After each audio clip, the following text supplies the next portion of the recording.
Hola a todos y todas, qué bueno encontrarnos en este nuevo video de fundamentos o análisis de circuitos.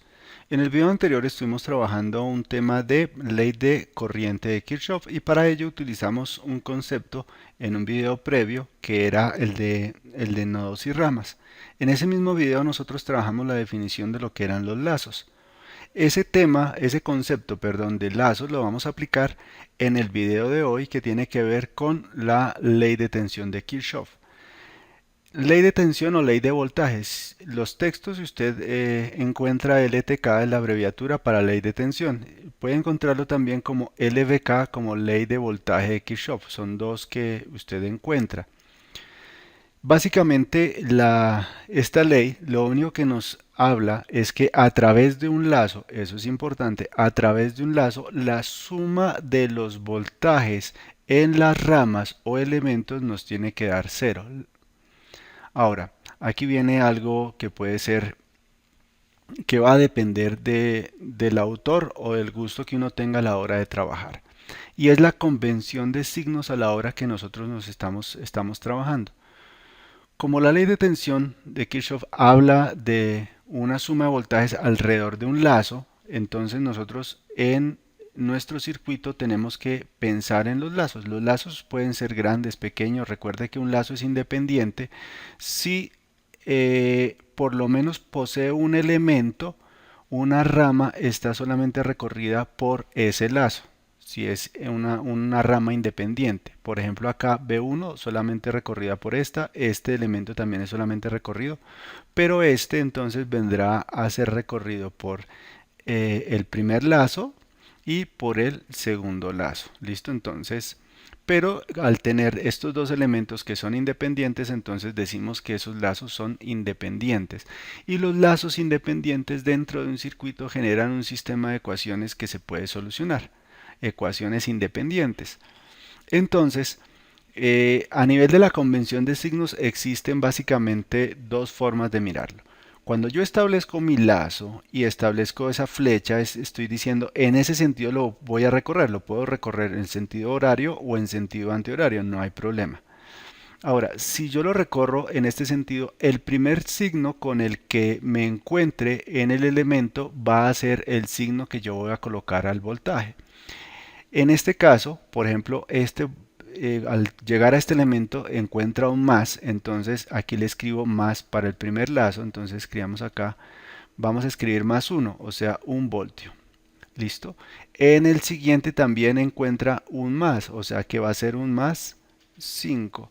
En el siguiente encuentra un menos B1. Y la suma de todos esos voltajes nos tiene que dar 0.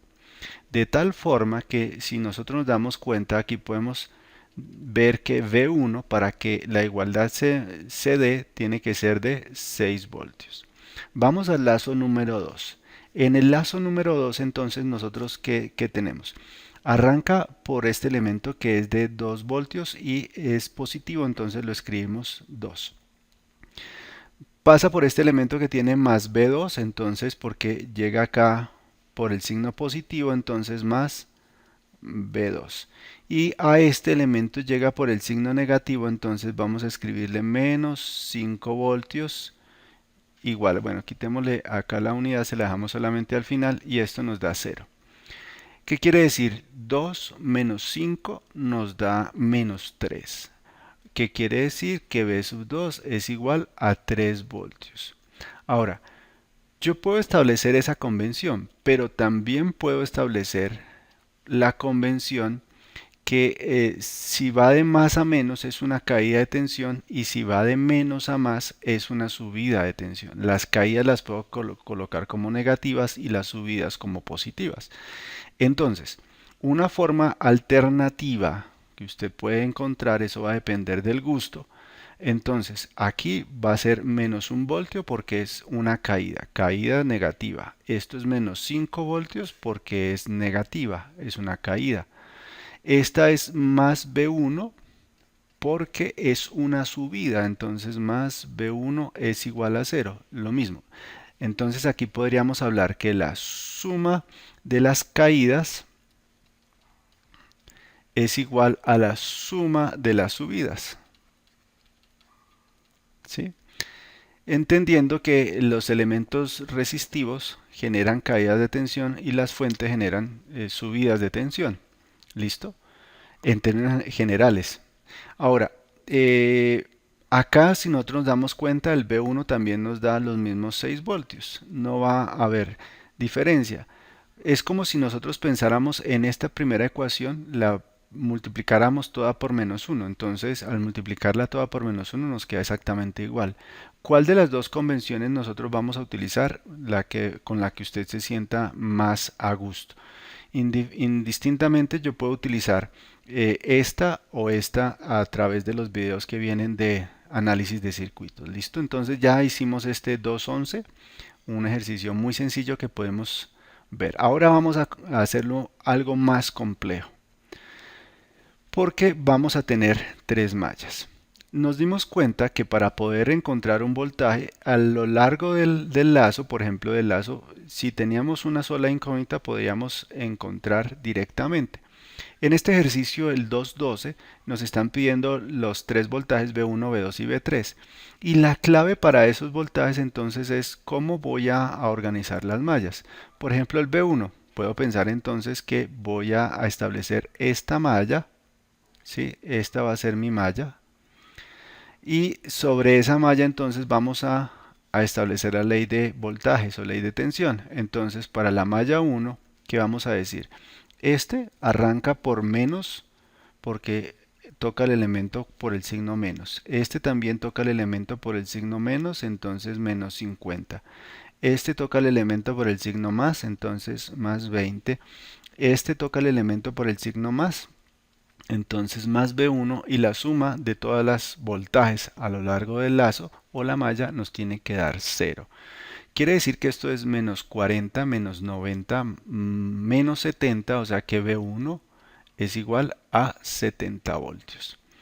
Bien, vamos entonces a establecer, esta era nuestra lazo número 1 o malla número 1 y acabamos con nuestro lazo número 2, malla número 2 o loop, como si nosotros vamos a encontrar en algunos textos, también lo llaman loop.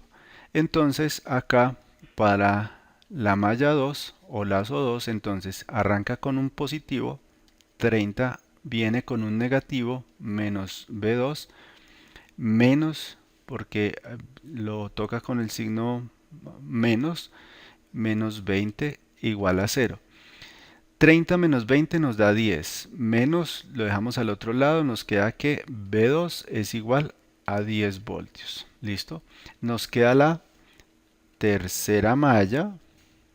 Recuerda que las mallas usted las puede seleccionar de distintas maneras, ¿no? Aquí podemos pensar en una malla más grande, pero digamos que una forma de trabajarla es esta. Entonces, para la malla número 3, ¿qué tenemos? Para la malla número 3, entonces, este está llegando el B2 por el positivo. Vamos a escribirlo como B2, el B3 también positivo y este B1 negativo, igual a 0.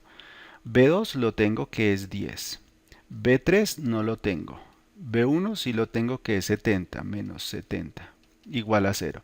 10 menos 70 nos da menos 60, o sea que B3 es igual a 60 voltios despejando B3. De esa manera entonces ya hicimos un ejercicio un poco más complejo con tres mallas aplicando ese concepto de la ley de voltajes de Kirchhoff. Vamos a seguir aumentando en complejidad, ¿sí? A nivel de mallas porque temáticamente es exactamente lo mismo, mismo ejercicio. Entonces la clave, ¿cuál es? La clave es, aquí nos están pidiendo en este 2.14 encontrar los voltajes B1, B2, B3 y B4. Es seleccionar mallas de tal forma que al recorrer la malla o el lazo tengamos una sola incógnita. Si comienzo a evaluar, veo que al recorrer este lazo voy a tener una sola incógnita que va a ser B4, entonces voy a arrancar por ahí, usted puede arrancar por donde quiera, y acá entonces para el primero entonces menos B4, Aquí este llega por el signo positivo más 2 voltios, este llega con el signo positivo más 5 voltios es igual a 0. 2 más 5, 7, dejamos B4 al otro lado, o sea que B4 es igual a 7 voltios. ¿Listo? En la segunda malla tenemos que buscar otra malla, entonces puede ser esta, mire, que tendríamos una sola incógnita que sería B3, entonces puedo pensar que esta es mi segunda malla. Y para la segunda malla, entonces, ¿qué vamos a decir? Este llega por el 4 voltios, entonces 4 más B3 más B4, pero B4 yo ya sé que es 7 voltios y esto nos tiene que dar 0. 4 más 7, 11, o sea que B3 es igual a menos 11 voltios. Recuerde que así como en el video anterior teníamos corrientes negativas que indicaban que el sentido de la corriente era en contrario, lo mismo va a ser entonces con la polaridad. Entonces B3 menos 11 voltios significa que de forma real el más estará acá y el menos estará acá. ¿Listo? Como para que no exista confusión con esa parte. Ok, entonces ya llevamos dos. Vamos a seguir mirando, por ejemplo, si trabajo esta malla, vamos a mirar esta malla. Si trabajo esta malla como la malla número 3, encuentro una sola incógnita que va a ser B1. Entonces planteémosla. La malla o lazo número 3 queda B1, llega aquí por el positivo, acá por el negativo, menos B3, pero nosotros sabemos que vale menos 11. Y esta es menos 3 es igual a 0. Esto nos queda menos nos da más 11, menos 3 nos da 8 positivo y al otro lado nos queda que B1 es menos 8 voltios. Ahora, seguimos en la última malla que nos hace falta, que es esta será la malla número 4. Y en esa malla, entonces, ¿qué tenemos? Vamos a escribir acá. Llega acá con el signo negativo, o sea, menos B2. Acá por el signo negativo, menos 2. Y acá por el signo negativo, menos B1. Pero B1 es menos 8 voltios. Esto nos tiene que dar 0. Entonces, revisamos. Menos por menos nos da más, 8. 8 menos 2 nos da 6. Y B2 es menos B2, entonces B2 es igual a 6 voltios. Rectifiquemos, menos 6 menos 2 nos da menos 8, más 8 nos da 0, B2 nos da 6 voltios. De esa manera entonces queda solucionado este circuito. No hicimos uno solo, sino hicimos tres, aumentando el nivel de complejidad para que la noción de lo que es la ley de tensión de Kirchhoff nos quedara claro. En los siguientes videos vamos a seguir trabajando, perfeccionando este concepto de ley de tensión de Kirchhoff porque es una de las bases para el análisis de circuitos. Nos vemos en el siguiente video. Muchas gracias.